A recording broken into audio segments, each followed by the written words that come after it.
Turn me up some of the headphones, man. Bird game, number 9 city. Shiggity, the emperor. The capo, the general, Luke got brought 2 guns to Bishop, Uncasa. Yo, it's Shice Ball. Yeah, you know I'm a veteran. Hey, what's up, y'all? DJ Acie here with a special NBA edition of the Acie Talks podcast. As a basketball fan from Toronto, I just had to sound off on everything that's going on so far in NBA free agency 2019. For those of you who know me, you know that I've been an NBA fan for a very long time, and for a period of time I was even writing for hoopball.com about NBA fantasy news, so big shout out to hoopball.com and Aaron Brewski. I've been glued to the news for the last week or so since free agency has begun, so we have a lot to discuss. Before I begin, though, I'd like to introduce my guest co-host for the evening. I met him during a rideshare about a month ago, maybe a few months ago, and I knew it was going to be a fun drive because as soon as I picked him up, he had a retro Vince Carter Toronto, the purple jersey in his hand. So, ladies and gentlemen, I give you Matt Colenbrander. Matt, how's it going, man? Dude, amazing as always. Fantastic, man. So yeah, I remember when we first met, we hung out on that ride share. It was about 4.5 hour drive, and that was the second one I did with you because the second time we went to the Raptors parade. Yep. So we were talking basketball the whole time, probably a good 12 hours of basketball talk. So I think I was a natural thing to bring you on to talk free agency with me. Dude, happy to be here. Thanks, man. Awesome, man. So let's start off with the big one, the one that affects us all. Initial reactions from Kawhi leaving the Toronto Raptors for the LA Clippers. As a Raptors fan, how do you feel? Man, it's a weird feeling, right? Because obviously he did so much in the short time he was here. The way I feel is like, if you look back on it, it seems like, in hindsight, it seems like a foregone conclusion. Like, of course he was going to go to the Clippers. That's all he's ever said is, oh, I want to go to LA. I want to be with my family. I want to go home. That's how he forced his way out of San Antonio. He said, trade me to the Lakers or else, basically. And then it was such a good year with the Raps, and obviously it ended the way it did perfectly. And so it seemed like, what was maybe, if they only made it to the conference final or whatever, it seemed like, okay, he's gone. But it's like, well, if we make the final, if they get a championship, like, how is he going to say no? And it seemed like it didn't take that much for him to say no. That's how I feel, at least. Yeah, no, it's definitely true. I mean, I feel like the Raptors did everything we could to keep him. There wasn't a single thing that we could have done. I was walking downtown Toronto today, and I saw a couple of restaurants still with the Kauai and Dine sticker on them. Yeah, And that's sad. Yeah, I know, but I managed to snap a picture because those are coming down real soon. Yep. Yeah, exactly. Definitely before the first Clippers game, man. Yeah, and it's crazy because we were following and tracking Kawhi's decision ever since he first came to Toronto, even before he laced up his shoes for the first game. We were all talking about, this is a 1-year rental for sure. What is Masai Ujiri thinking? Yeah. But the way that the year has gone, it's unbelievable. Like, I'm still in shock and in awe that the Raptors did take the championship home. And it was the first time in NBA history, actually, where a finals MVP would join another team after winning a championship. So I think a lot of us are still in shock. Would you think so too? Yeah, I think so. Absolutely, man. I think how I feel about it is it seems so surreal, right? Because we essentially assembled this team out of nowhere. It seemed like all of a sudden, there was another second round exit with the most heartbreaking sweep. Mm-hmm. The year that they were supposed to do something and they had all the pieces to do it, supposedly, and they didn't. Cleveland looked like shit and they got destroyed by the Warriors in the final. And so it just seemed like, such a disappointment. So the big shakeup that happened, obviously Casey and DeMar going, all of a sudden we had Kawhi and Danny Green, and then halfway through the season we get Marc Gasol, and then throughout the playoffs Ibaka basically shows up like he hasn't before. So it almost feels like this team came together so quickly and it all happened so fast. They won a championship, and now it seems like it's gone. Like, it seems like that same team, I just can't imagine them taking the floor. It just, already you lose 2 starters with Danny Green and Kawhi. Mm-hmm. And so and you have to imagine, is Marc Gasol going to be in the long-term plans? Like, I can't see that happening. Mm-hmm. So totally in shock, because then it's like the product we're going to watch in October this year is going to be so different from what we saw in June. That's right. And they'll have a little badge on the back of their jersey that says they won a championship, but I don't know if it'll feel real. Yeah. Like, well, looking back, let's think about again how ballsy of a move it was to trade for Kawhi Leonard at the beginning of the year, because I know. Now in the year we see that things have shaken up a little bit at this point in time. Looking forward till next year, we see that Kevin Durant is injured. Even if he stayed with the Warriors, he wouldn't have played next year. Neither would have Klay Thompson for most of the year. The West would have been wide open completely. And then you see people making moves like that this year, stocking up so that they can win this championship, knowing that the Warriors are down and out. But last year, approaching this year, the Warriors were pretty much at full strength. Prohibitive favorites. Perennial All-Stars. And for us to pull the trigger on that. Exactly. That he could never be forgotten. And also, Cousins too. Oh, that's right. Oh, yeah, that's right. DeMarcus Cousins signing as well. Yeah, so that was scary at the time. It was scary. Because, as we saw, Iguodala was still performing at a starter caliber level throughout the playoffs. If anything, he was their third best player on the court for much of it. On a side note about Iguodala, did you hear all that stuff that he was talking about lately at the Breakfast Club? No, I didn't. Did he go on the Breakfast Club? Yeah, so he was on the Breakfast Club and he was talking about the Warriors this year in the playoffs and what happened with Kevin Durant and Klay Thompson, and he ended up putting the Warriors organization on blast. So what did he end up saying was, in the finals, I think it was 2016 finals, 2017 finals, I can't remember, one of those finals, he was saying how the training staff of the Golden State Warriors were, downplaying his injuries just so that they could put him out there and make him play because it's the finals, right? And he was saying at the time he had a leg fracture, like an actual fracture in his leg, and the team was telling the media that it was just a bone bruise. Wow. Yeah. That's wild, yo. Exactly. So that came out, and literally the next day, did he get waived or did he get traded? I can't remember. He got traded. He got traded, yeah. So literally the next day they traded him. Yeah. Damn. So wait, did he get? He got traded because then he bounced around to. I think he got. No, wait. How did it work? Or was he a free agent? No, I think he got traded to the Grizzlies.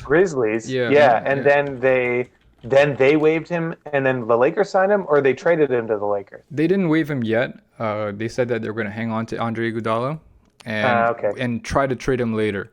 And that's what they said, because they want to try to get something for him. Which is really smart. But let me just double check to see how. Because you know what happened? I think the Warriors had to include picks to trade him. That's right. Yeah, I think that's what it was. It was some weird shit like that. That's why I was all confused. Something that for sure. Yeah. So, anyways, crazy story about Iguodala. Make sure you read that. It was a bit of an NBA conspiracy there.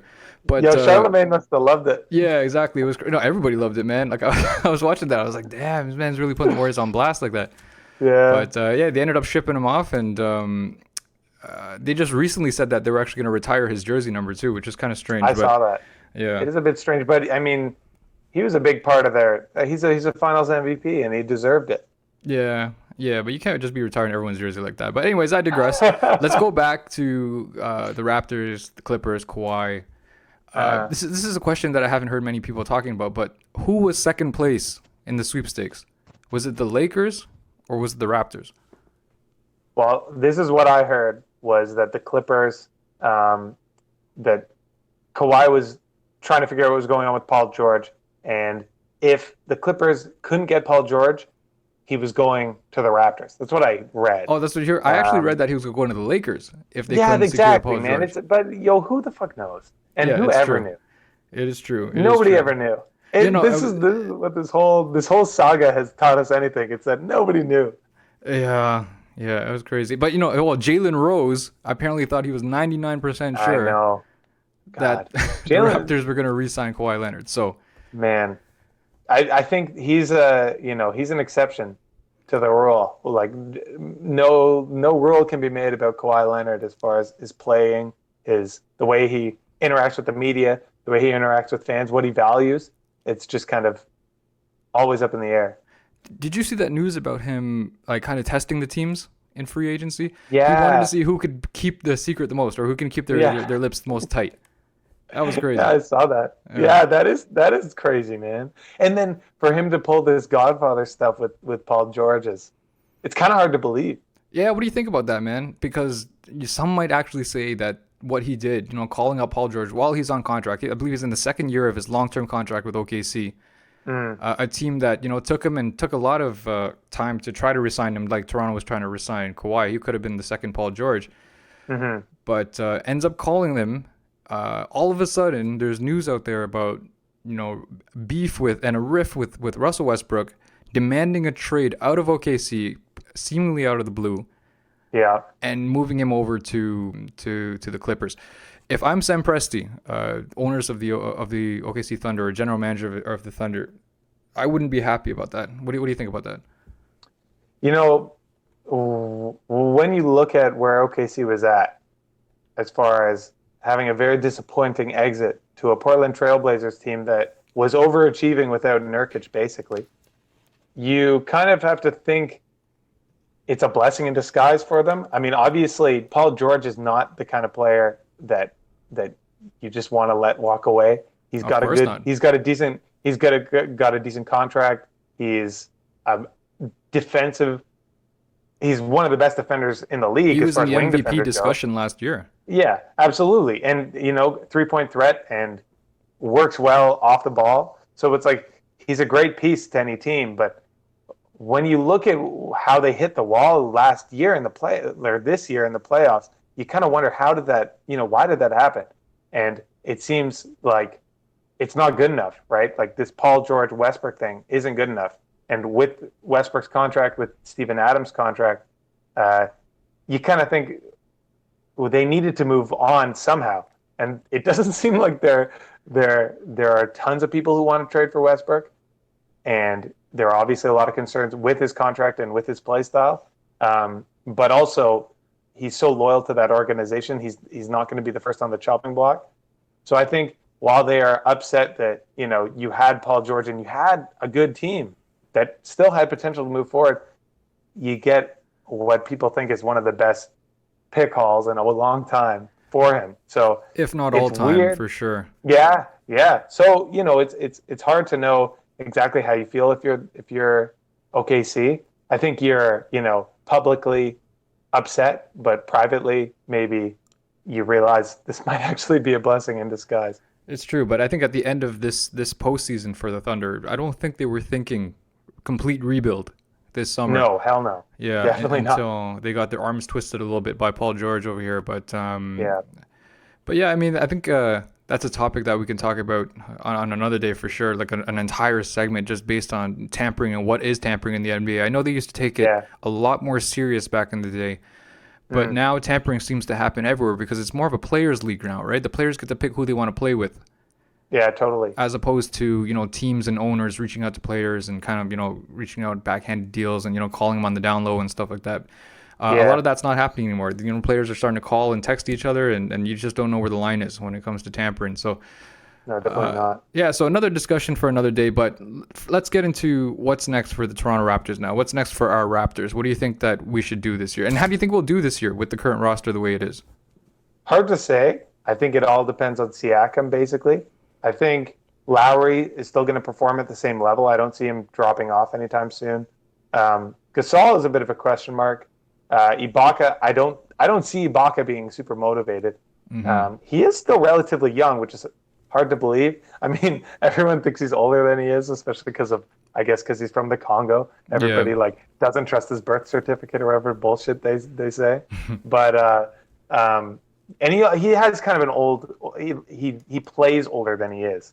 Not in the finals or in the playoffs, but like during the regular season, there were some questions of like he should be in the middle of his prime and he's not playing like it. But maybe the playoffs and the finals showed otherwise. It's hard to say. I think you look at VanVleet, you look at Siakam, and a couple of their new pickups. They just got Rhonda Hollis Jefferson and Stanley Johnson as well. So they're getting. I mean, those are some defensive prospects that are kind of gambles, but you can't imagine that they're going to have this former all-star veterans on the one side and these young up-and-comers on the other, because I don't see that team really doing anything other than like a first round, maybe a second round exit. Is it worth pursuing this team just to be a first and second round exit? Like, what seed do you think they'll finish in the East? It could go well. I guess part of understanding where they're going to be in the East, you really have to look at the other teams and what the other teams have done with the Sixers and Celtics. What do you? Well, actually, I'll turn that back to you. Like, how do you think the standings are going to shape up? I think the Raps, like in a vacuum, are kind of a fourth, fifth seed at best, and it could go much worse. But I think that because they have so much experience, they do have Ibaka, Gasol, Lowry, Siakam. Like those guys aren't scrubs. Anunoby's going to come back, hopefully improve. So you have and VanVleet, of course, Powell. So it's like you have a roster of people who are experienced and are not shitty NBA players. But the question is, are the older guys going to perform the way they have in the past, and are the younger guys going to take that step up? And if that, it's going to be weird to see how that happens. Personally, I think by the deadline, there's going to be demand for some of the older guys, and that's when Masai is going to make his moves and hopefully, rejig the roster and go younger, like a lot of the up-and-coming teams are in the East. That's what I think. What do you think about that? Well, I think it's definitely a weakened Eastern Conference. We're not looking at a very powerful Eastern Conference outside of the Philadelphia 76ers and the Milwaukee Bucks, I think. So I can see the Raptors rising as high as fourth or fifth seed, but if they can't get past those teams, then what really is the point?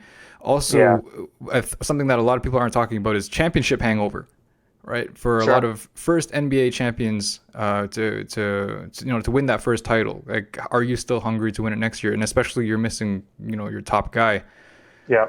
So I think it's a far stretch for anyone to call the Toronto Raptors next year a title contender by any means. Definitely. I don't know how I feel about total rebuilds, to be honest. We got a weak draft class coming up next year, and let's be honest, mediocre just stays mediocre in the NBA. Take the Phoenix Suns, for example. Building through the draft, multiple years, lottery picks, and what have they really done with it?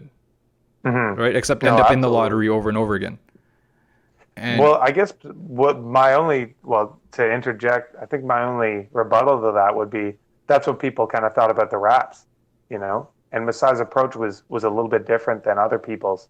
You had a roster that in a lot of ways was mediocre, and he was consistently able to, maneuver his way to something else.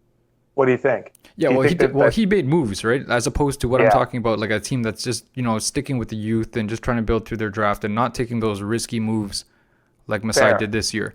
So, nowadays in the NBA, this is kind of what you need, right? You need to have one of those ballsy GMs with a lot of money, doing bold moves, and obviously attracting the top guys in the NBA, right? Like the LeBron James, Steph, the guys you can build around, right? The centerpieces of a championship team. If you don't have one of these marquee players, what can you do other than, do these 1 year rentals that Masai Ujiri did to try to build the Raptors up into a championship team, which he successfully did.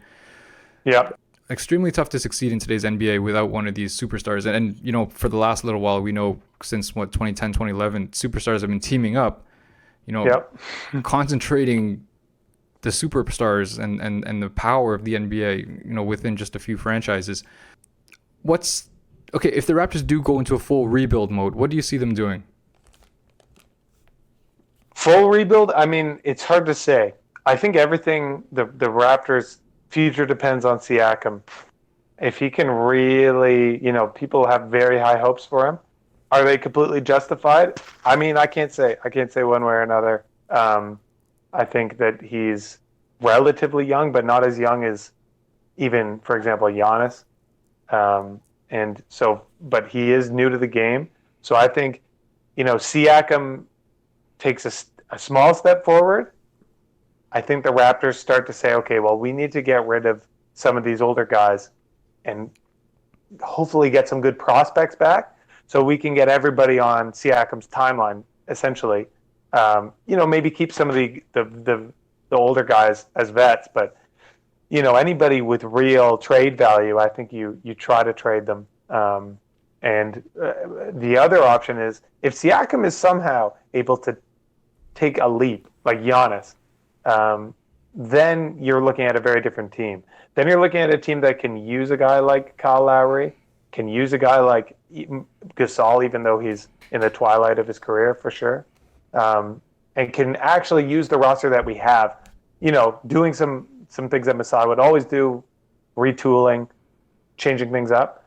So I think Siakam takes a big leap, you retool, and if Siakam doesn't, you really start, if he's just taking a step forward, you really start to try to get younger. That's what I would do. Mm-hmm. What they're going to do, I mean, I have no idea. I definitely trust the GM, as I always have. Mm-hmm. But, yeah, absolutely. It's very cool to see what they will do. It'll be fascinating.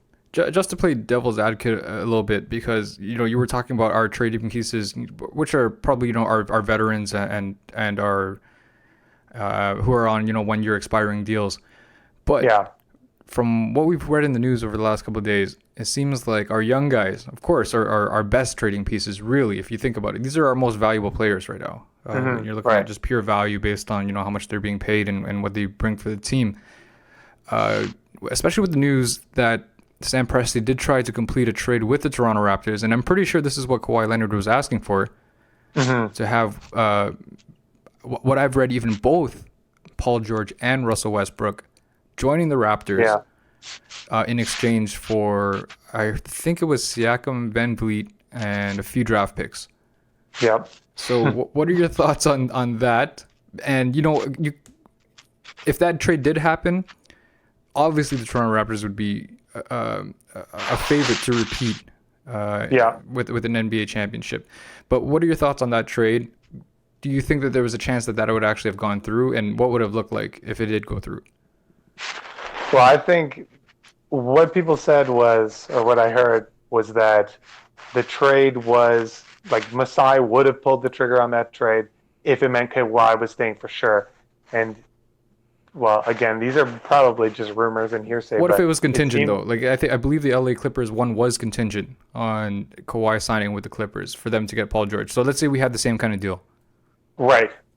So if Kawhi was definitely coming back, yeah, I think Masai would have done it personally, like because it seems like if you have talent like Paul George and Kawhi and Westbrook, and man, I kind of wonder how that would work. Like even if you're getting rid of Siakam and Van Vliet and some picks, like would the salary work? I wonder. They would have had to do more. I feel like I can't even imagine that team. It would have certainly been better than what OKC had. Like there's no doubt. But exactly how that could have, I just don't know. I don't know if that could have even happened. Yeah, salary-wise, you'd probably have to do. Yeah, you'd probably have to move Kyle Lowry. You'd probably have to move Marc Gasol. You'd probably have to move a bunch of people off the team. Basically, almost everyone who's not a rookie or early on in their contract. And then part of that is you're getting rid of Siakam and Van Vliet, who would be two players who are great value because of their kind of rookie scale contracts. At least I think they're both on rookie scale contracts. So I would imagine they are. Yeah, so it's like, you're gutting the team for those for Westbrook, who I don't know. I guess I just don't know like what Westbrook is capable of, and if he's in the perfect scenario or the perfect mindset either. Yeah, definitely. There's a lot of talks about him being a cancerous member of the team. But there's no denying stat padding or not. He's definitely a special NBA talent. He's a force. Yeah, he's a force. For sure. Absolutely. Absolutely. And I personally, like, I'm a fan. I like the way he plays, a lot of the way he plays. I guess people have a lot of criticism for him, so I can't say I love every single part about his play style. But for sure. I think, like if he were to go to the Heat, for example, like I'd love to see that. That would be pretty cool.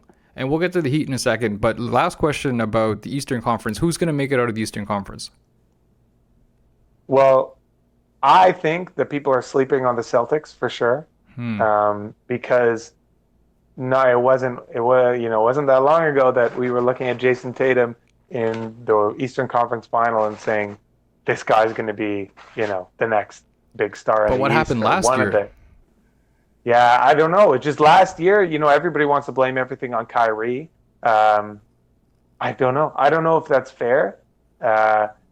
It's just hard to say, man. I personally think that they're still such a talented team. I think I'm actually probably higher on the Celtics coming up for the 2019-2020 season than I was for last season.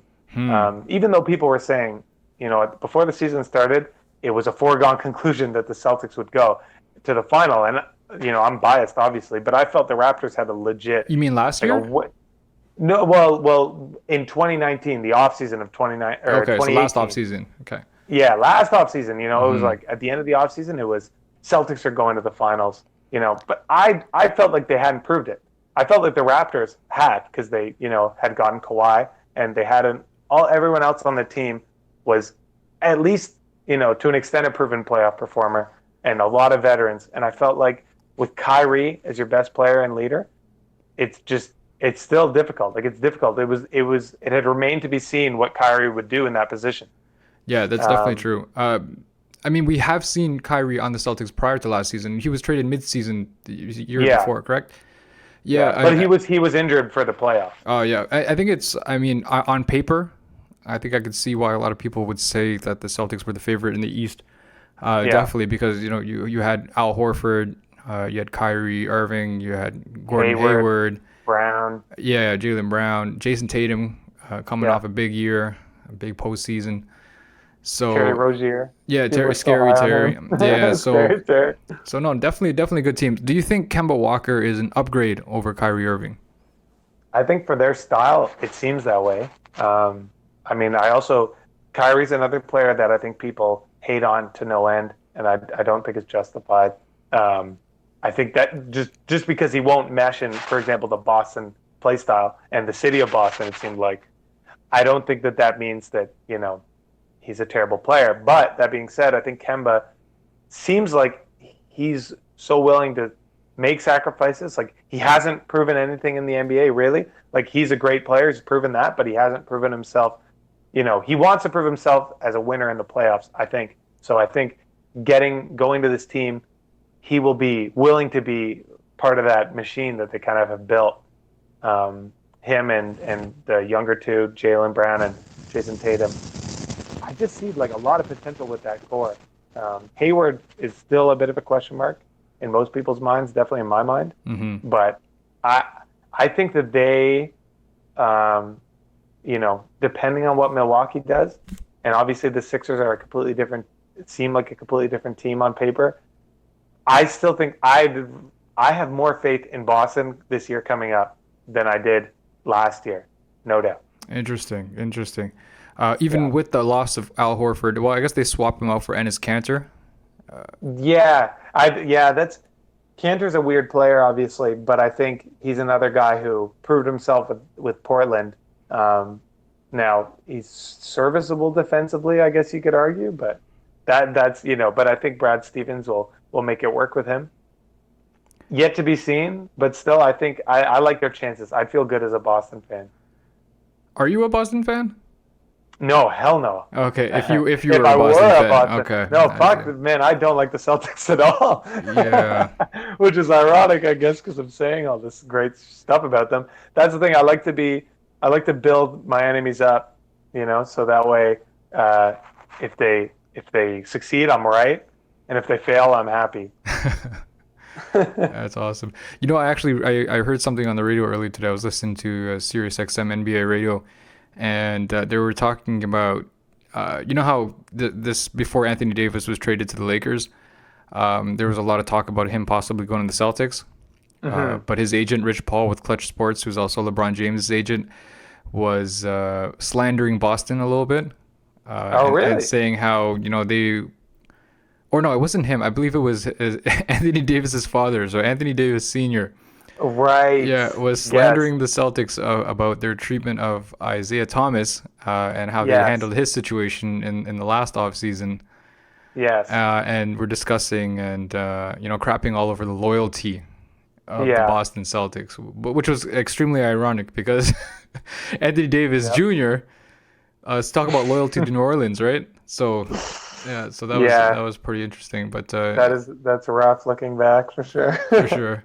So, okay, let's move on over to the Western Conference right now. Starting, of course, with the counterpart of that big trade, the LA Clippers, pulling off that Paul George trade at the 11th hour. Now we all know that's why Kawhi was waiting so long to make his decision. He wanted to see what these teams were able to do for him. The Clippers originally were looking like the least favorite, while starting the year off as the favorite, as the worst kept secret in the NBA that Kawhi Leonard wanted to leave the Raptors for the Clippers. But, recently with LeBron James reuniting with Anthony Davis and appearing to be, and they thought they were the favorite for the Kawhi sweepstakes for a little while. Clippers, sneak into the back door a little bit, right around Jalen Rose's 99%, and snatch Kawhi Leonard away. And 81%. Yeah, exactly. So how are the Clippers looking next year? Man, they're such a. It's hard to say, because you have Kawhi, who's proven himself. You have Paul George, who, is obviously a great player. All his years with the Pacers, you've seen that. And you have a Clippers team that showed so much heart against the Warriors this most recent playoffs. I still don't know. It's hard to say exactly how it's going to look. I think it's going to be, it'll be good to see play out for sure. But, and I guess, of course, they have Doc Rivers, who you can't forget about.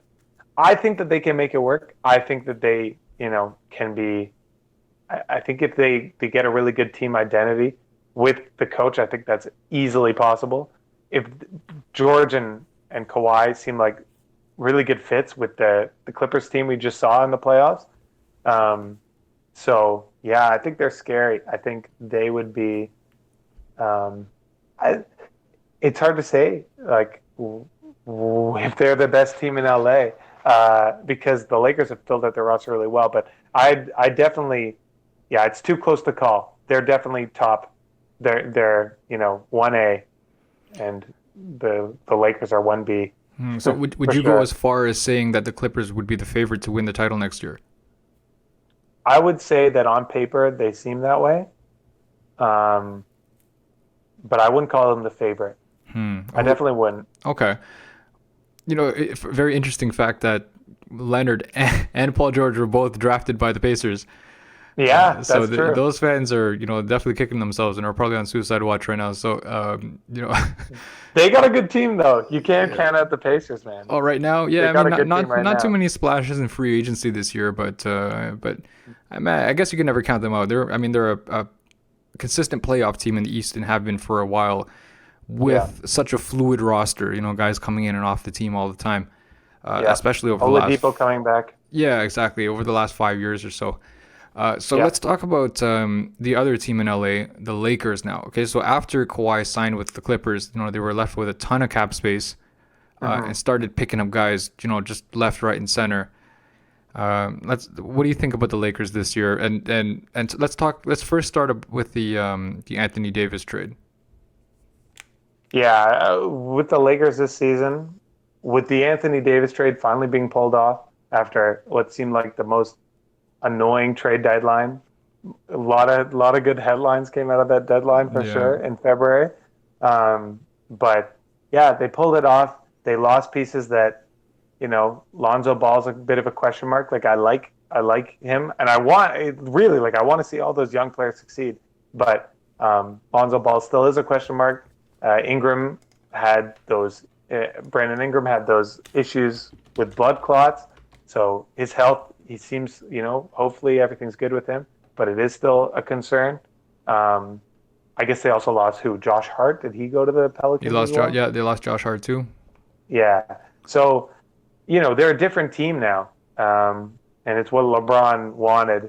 But, people love to say that. But I also think, with a player like LeBron and actually a player like Anthony Davis, they need just really solid performers like a Danny Green. I mean, obviously Danny Green's icy hot, and so you never know what you're getting on any given night. To say. Yeah, but on average, He's a good locker. He seems like a good locker room presence. He's won 2 championships. He's performed in 2 finals, or 3 finals for that matter. And so you have a dude who is a leveling presence, I think, personally. No, So, he definitely does it all. Danny Green, yeah. he's one of the only guys who can average a steal, a block, and a 3 per game, while shooting decent percentages as well at the same time.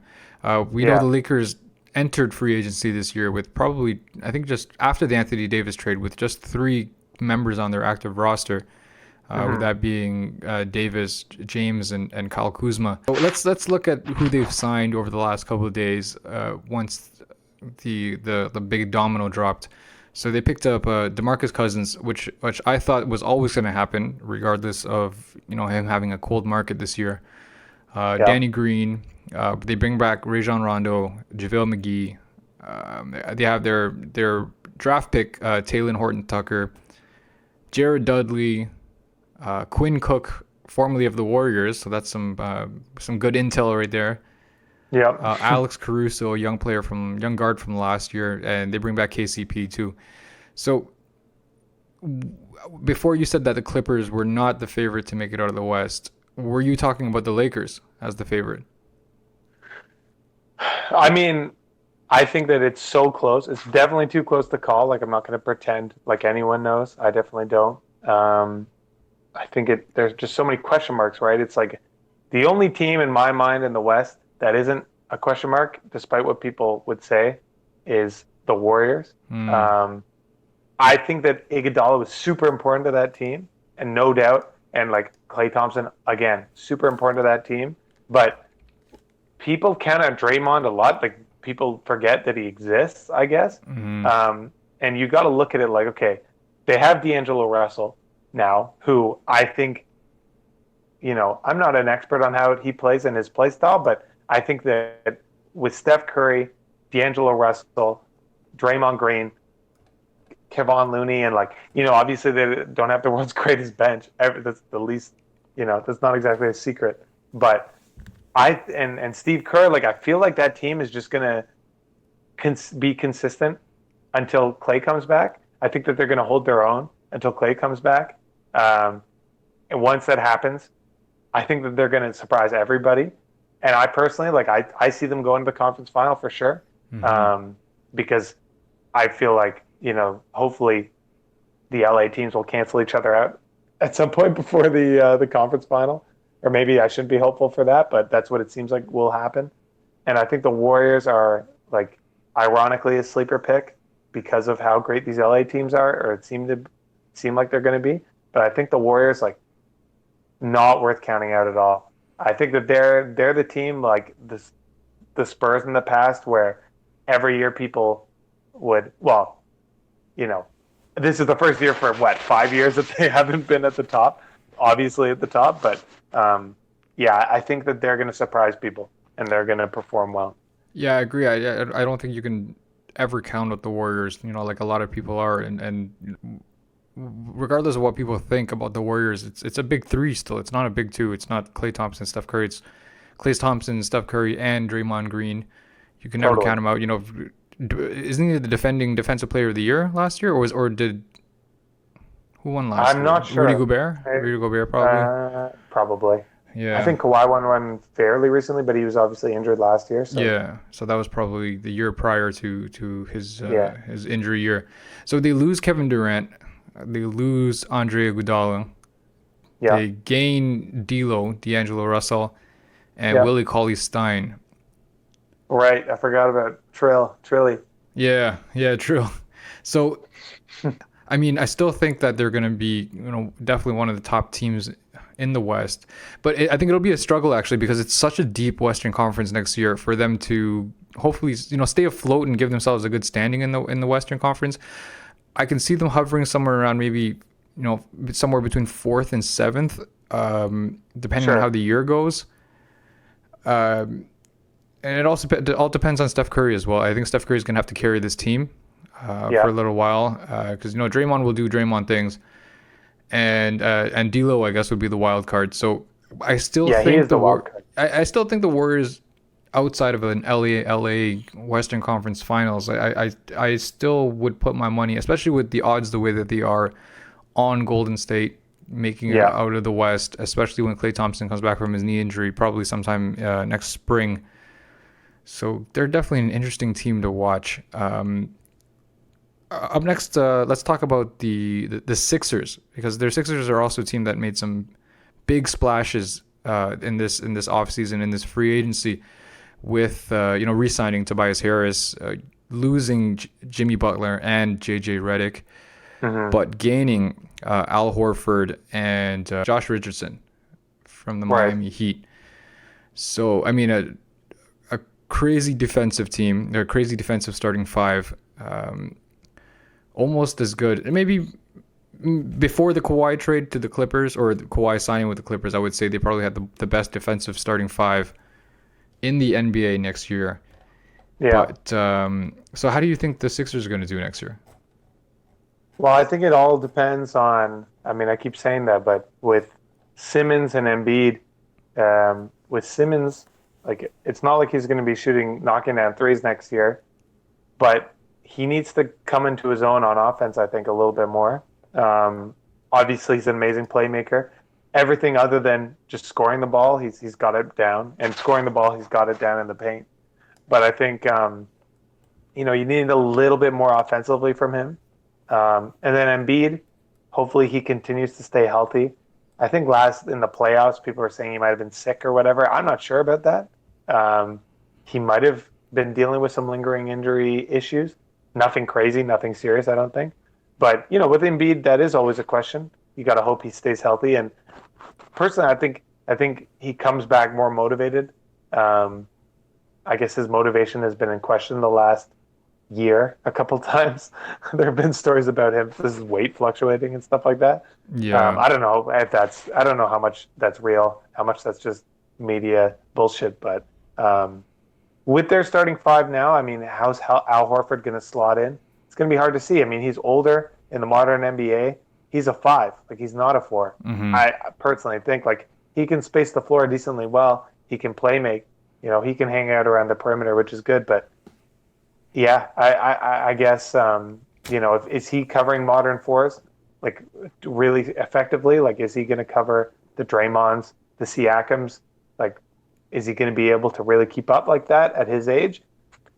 Yet to be seen. I think he could. I think it could work. I think that team, just like this past playoffs, I think that you're going to have a lot of questions, a lot of question marks, but I still think they take a step forward.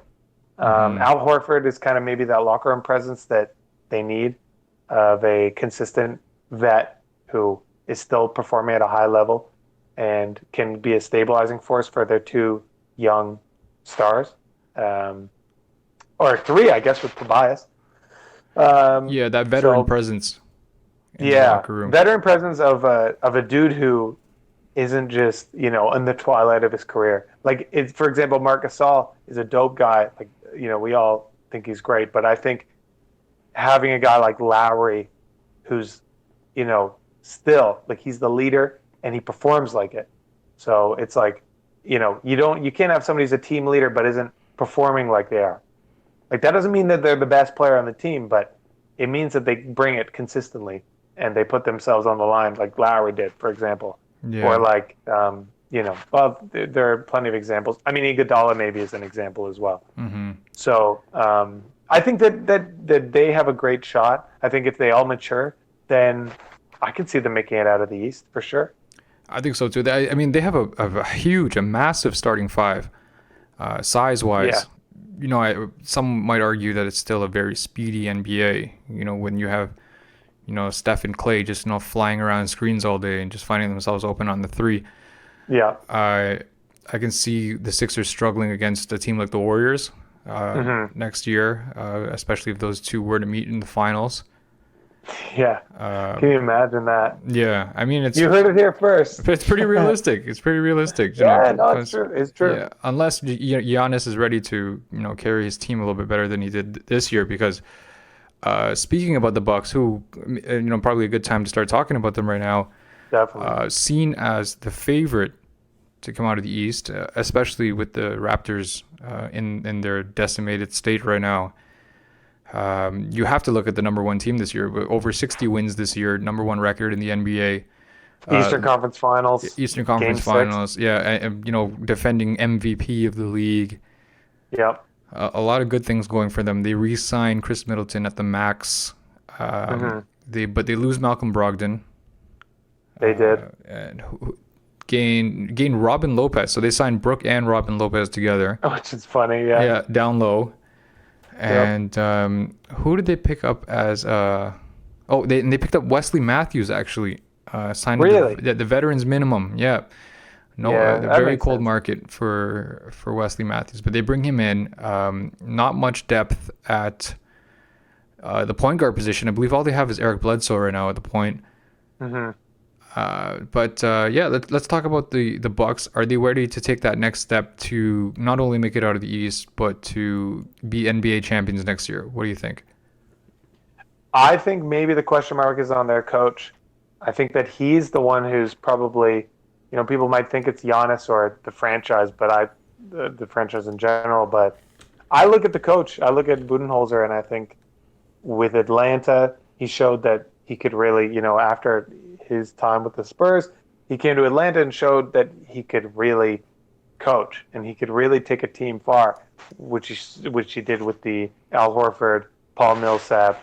Who else was on that team? Jeff Teague and Kyle Korver. That Hawks team that had 4 All-Stars or whatever it was, just because everyone loved them so much, and they had 60 wins. And then, of course, they lose in the conference final to LeBron in a pretty, they fizzled out, really. Yeah. And I think that the same kind of thing, similar thing happened this year. The only difference being Giannis was going really hard, and the Raptors didn't have an answer for him really the first 2 games. But you look at the team and it's like, okay, well, did they I think they're going to have a good regular season, maybe a great regular season. But if Giannis gets the wrong matchups in the playoffs, I see them hitting a wall again. I think that, and I think it really comes down. I mean, this is just my opinion, but I think it really comes down to the coach and what he's able to do. I think that the focus on the Bucks should really be that. I don't think Giannis should be a question mark for anybody. I know he must be now that they underperformed, I guess, in the Eastern Conference Final. You could argue for sure with losing 4 games in a row. But at the same time, I think it's on the coach. So we'll see. We'll see what he's able to do. I think that they have a good shot against a team like the Celtics. If they face the Celtics, I think that they come out on top, just like they did this last playoffs. Yeah. But with the Sixers, I think that if the Sixers are locked in defensively and they have everyone buying into their roles and really performing at a high level, I see the Sixers going. It's hard. I think it's really all about matchups in the Eastern Conference. That's what I think. But I think that they're all those 3 teams. I can't see a clear one that's head above any of the other. And I think that's a great thing. I think that's good news. That finally we're not getting a Cleveland Golden State Finals or LeBron and Steph Curry Finals. So I think we're all thankful. Yes, for that for sure. Absolutely, dude. So it was an interesting take that you came up with the coach, because that's something that I haven't really heard many people talking about. But with those 2 finals losses, Eastern Conference final losses looming over his head, you're absolutely correct that Mike Budenholzer has a chip on his shoulder this year and has a lot to prove with the Milwaukee Bucks making it out of the Eastern Conference Finals, especially, as you mentioned, with them losing 4 straight to get ousted this year. So that's definitely a great take. Let's move over a little bit in the Eastern now, and a team that's maybe not so much a threat this year, but it definitely will be a threat in years going forward once Kevin Durant comes back from his Achilles injury, and that's the Brooklyn Nets. They were perhaps the first team to make a big splash this year in free agency, almost signing right away. Yeah. Kevin 45 Durant. minutes in, I think. Yeah, with Kevin Durant and Kyrie Irving. What did you think about that Unbelievable. move? Were you shocked by it? And I was totally shocked. Yeah, I think that people who I don't know. Do people think otherwise? I mean, it seems like Kyrie. I guess if you again in hindsight, you look at it like, well, Kyrie to the Nets seemed very much like it was going to happen. It seemed like that for a little while. Even I think when he was playing, like before they really fizzled out in the playoffs, like it seemed pretty like you could like if I were betting, I would definitely put money on that. And then there was so much talk about him teaming up with Kevin Durant, which could be with the Knicks, and then I just didn't see it. I was thinking, maybe if Kyrie goes to the Nets, they build around Kyrie a little bit. But to see them both go, like that's hard to believe, especially as somebody who watched the Nets beat the Raptors in 2014 in that heartbreaking way. Yeah. And it's just like, I'm just like, yeah, and the Nets are now mediocre for, this is it. That's it. And it was it for them. Like, for a little while, for sure. But then to just come back like this, 2 years ago, to be literally at the bottom, like the laughingstock of the NBA, the definition of you mismanaged your team and this is what you get. And now this is where they're at. I mean, like the Celtics who fleeced them in these trades, like they're probably looking, if the Celtics have another embarrassing, I don't know if that's the right word, but have another disappointing, underwhelming playoff run. And they're looking at the Brooklyn Nets who have Kevin Durant and Kyrie Irving and a good squad to back it up. Like you gotta wonder, like, I mean, obviously the Celtics won that trade with Kevin Garnett and Paul Pierce. Yeah, that's what started it all. I mean, one of the worst deals in recent NBA history at the time. Yeah.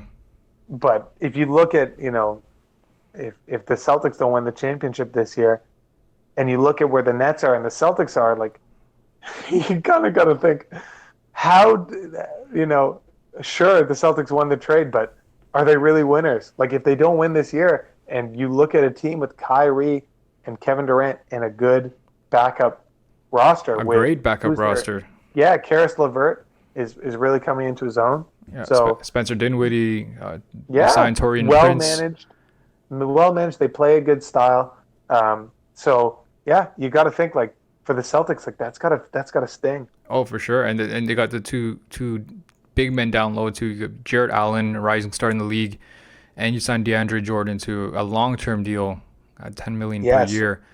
Right, I forgot about that. Yeah, I mean they have a pretty deep roster. Even this year they'll be able to do all right as long as they can keep the team in a good rhythm and a good mentality, especially with Kyrie Irving on that team. There's a lot of questions surrounding his attitude and his ability to lead a team. So I think this year will probably say a lot about that and all the criticism of how he left Boston. But I mean, you said that you've heard the rumblings of Kyrie Irving and Kevin Durant teaming up, but I don't remember hearing this really until towards the start of free agency. Really, I think I heard a little bit about it, but the original thought was that Kevin Durant was going to go to the New York Knicks, and this was believed by most of the league for most of the year, almost in the same breath as Kawhi Leonard going to the Clippers next year. Everyone just thought Kevin Durant going to the Knicks was a done deal.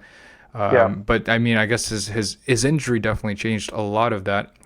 With what I've been hearing lately was the Knicks weren't even willing to offer him a max contract anymore because of the injury, which in a way makes sense. But you would have to know for sure that if he's not getting a max offer from the Knicks, he's definitely not going to sign it.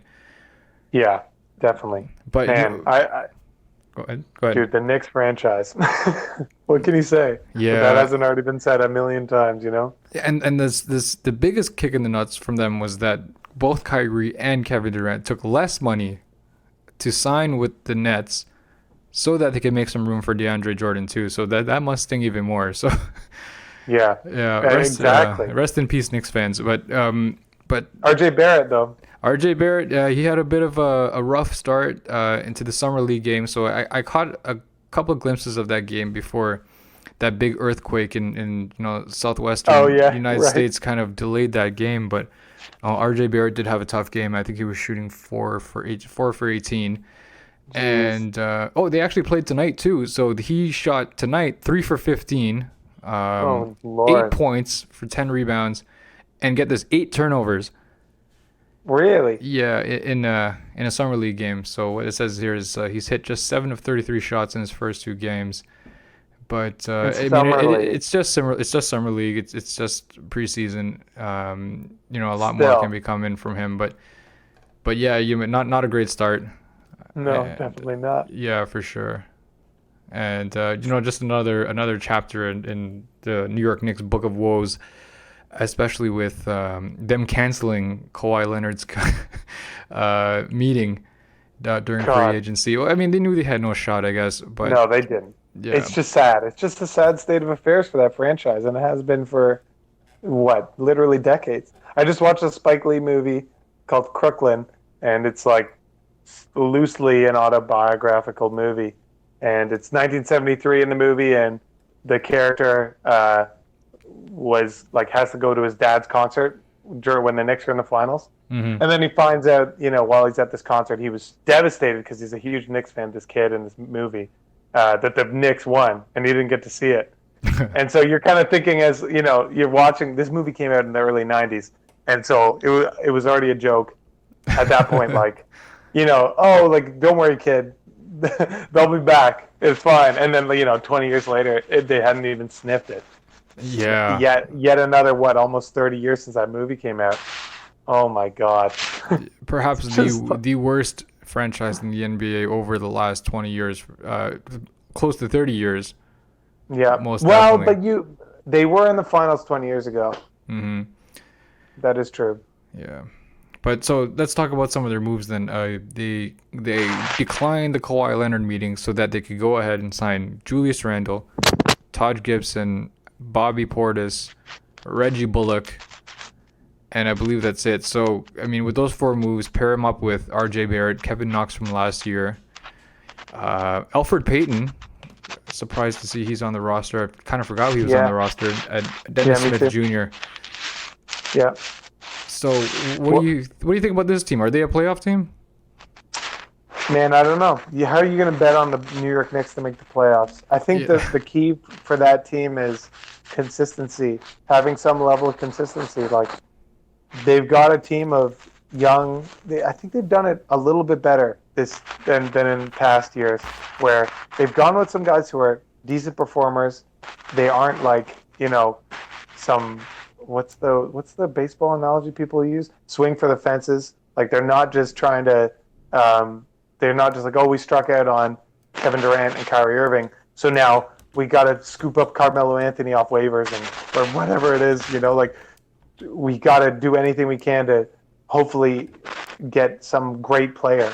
That the chances of that fizzling out are terrible. So instead, they made some pretty reasonable moves, getting some guys at market value. I feel I don't think that they really overpaid too much for anybody on the roster.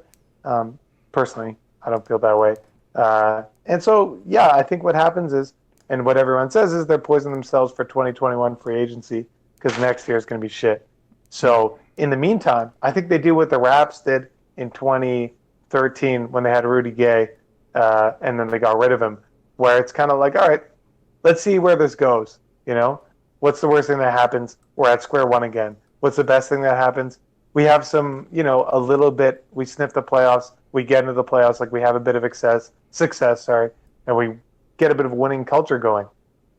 I think that that's the best case scenario for them, and I think that that's not unrealistic. Does that mean they make the playoffs?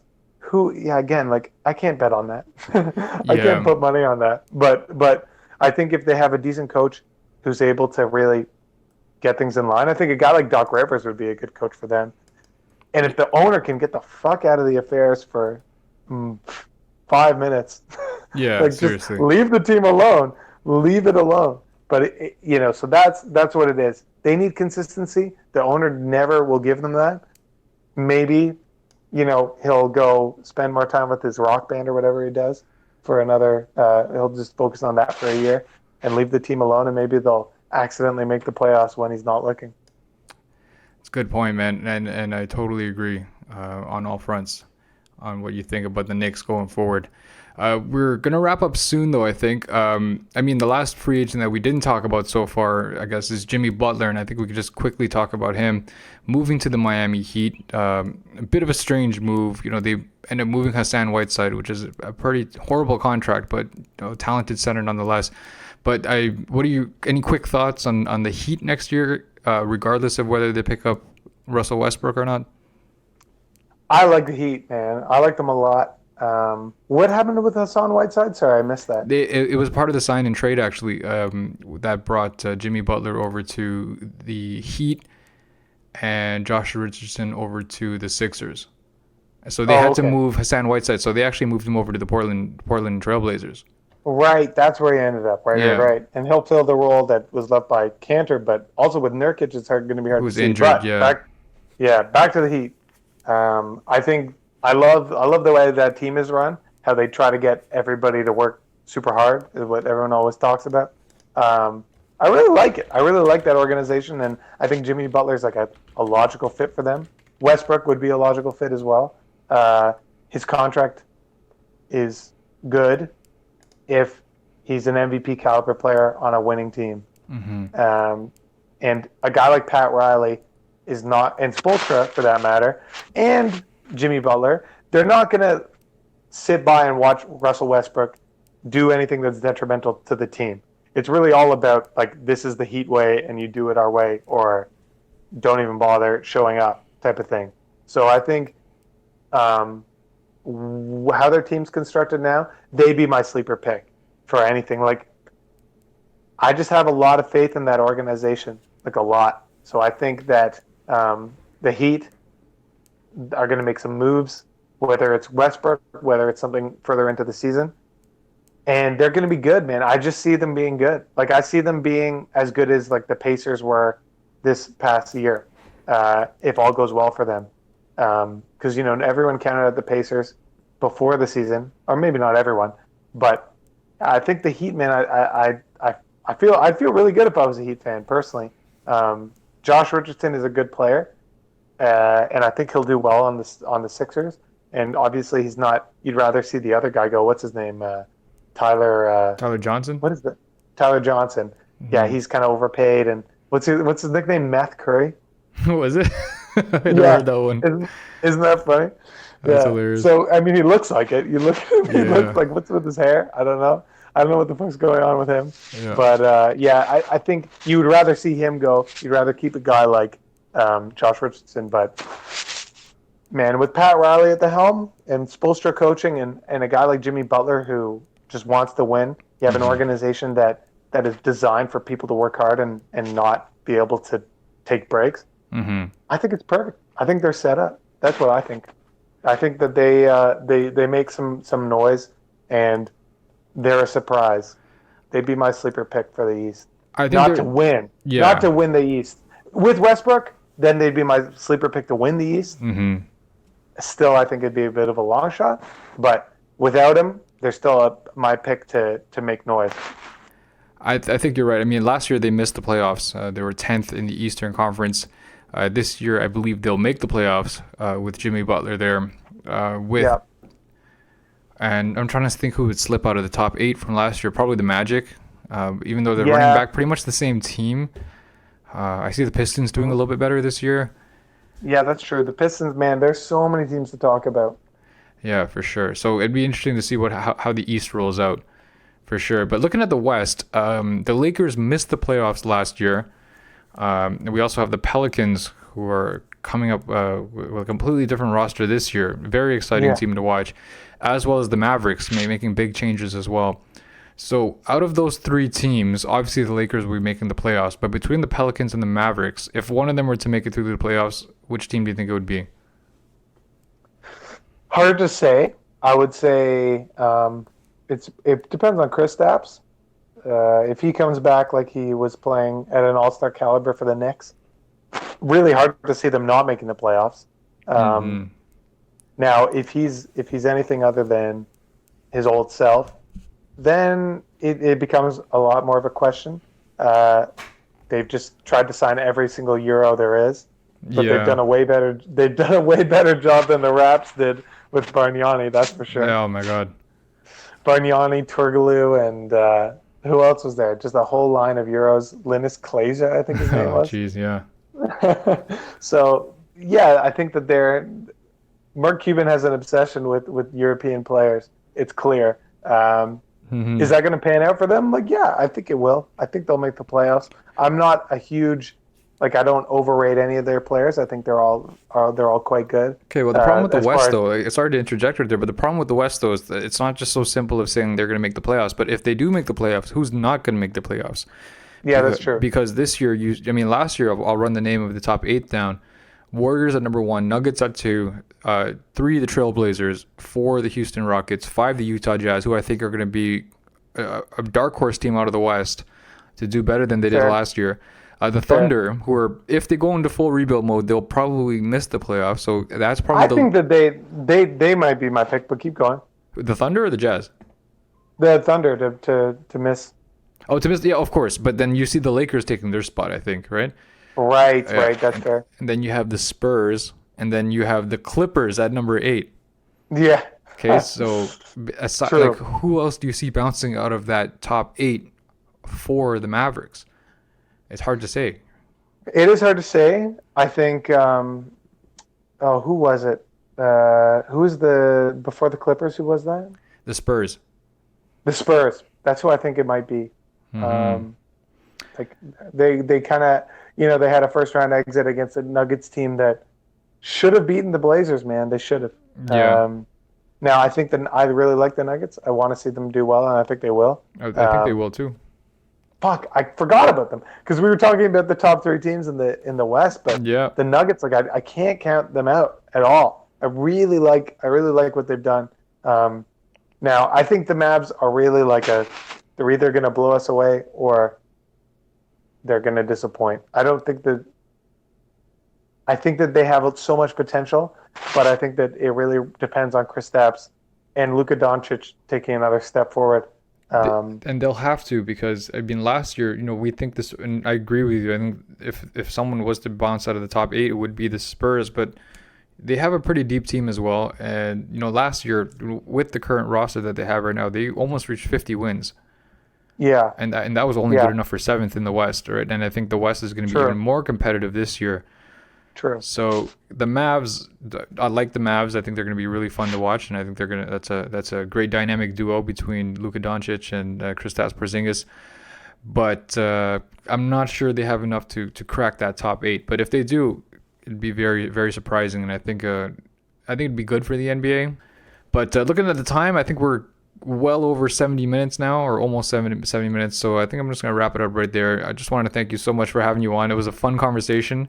We've been meaning to do this with you for almost a week now. I was telling you, we wanted to do this as soon as the Kawhi news dropped, and you waited all the way until late Friday night to drop his news. But hopefully it's still fresh enough in people's minds, and hopefully whoever is listening, you guys like this show. I'll be sharing it up on Podbean, on iTunes, and on YouTube, so make sure you guys like, share, and subscribe. It'd be interesting to see what's going on in the year. Maybe we'll do a couple more of these. Maybe we'll hop back on, talk a little bit more during the season, or even before the season, maybe even after Westbrook gets traded, if and when. But hey, you know what, always fun talking basketball, and it's a little nice step away from the stuff that I usually talk about on my podcast. So a lot of fun, man. So thank you once again for hopping on and talking ball with me for a little bit, and hope to see you again soon, man. And good luck in Europe and with your new life out in BC, man. Keep in touch. I absolutely will. Thanks for having me. Yeah, no problem, man.